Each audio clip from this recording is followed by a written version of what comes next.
Cashing the pass, brand new down, the gridiron gold rush.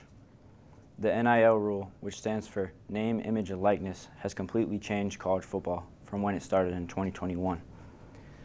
Before that, players weren't allowed to make any money, even though the NCAA and schools were making millions off of their games.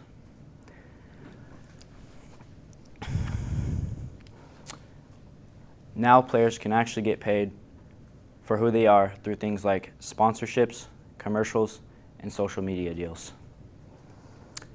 Today, we'll be going over the financial, logistical, and social arguments as to why NIL is the best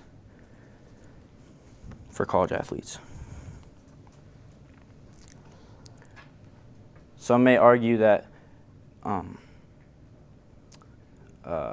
college athletes will be only money-driven if NIL is expanded. This perspective fails to realize that there is already a significant amount of money in college athletics. Going back to my first point, athletes are now allowed to make money while still in school. Some of the top athletes at programs like Alabama or Texas have made big bucks off of NIL deals. They can sign with brands, do ads on Instagram, or even get paid to just show up somewhere. For a lot of these players, this money helps them and their families, since most of them couldn't work a regular job during the season. But NIL hasn't been perfect. Not every player gets the same chance to make money.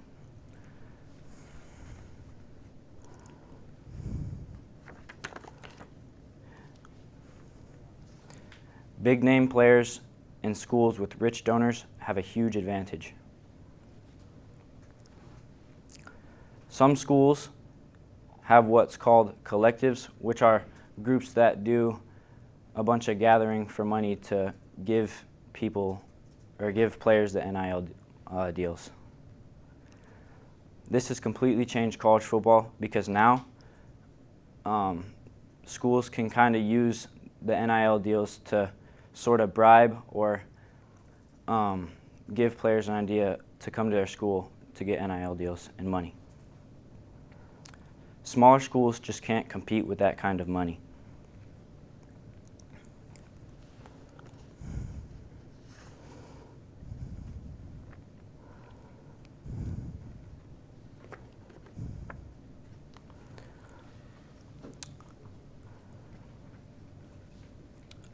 The money might be uneven from player to player, and this might cause jealousy or drama throughout the season.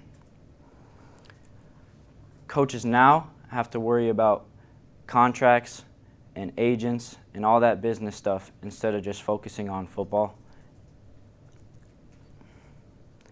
Another big thing that's changed is the transfer portal.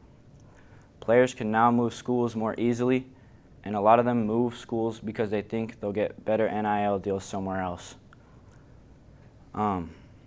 It's kind of like a free agency in the NFL where players move around to find better opportunities. Overall, NIL has made college football more like the professional game.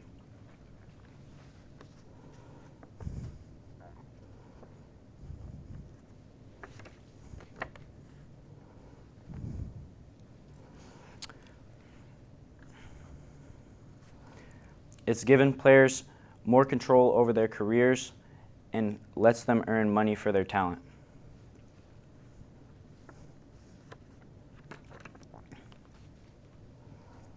Even though it's caused some problems through the sport and made it a little bit more confusing, it's probably a good thing. Players finally get to benefit from the huge business that college football really is. Take Johnny Manziel, for example. He wasn't getting money even though he was making a big impact in college football with all like the clothing industry and the jerseys and stuff. So he started autographing stuff for money and eventually made it NIL pretty much how it's shaped today.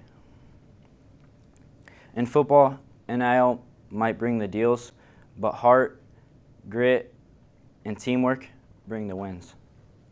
And that's the kind of value you can't sign on paper. Today, we went over the financial, logistical, and social arguments as to why NIL is the best for athletes today.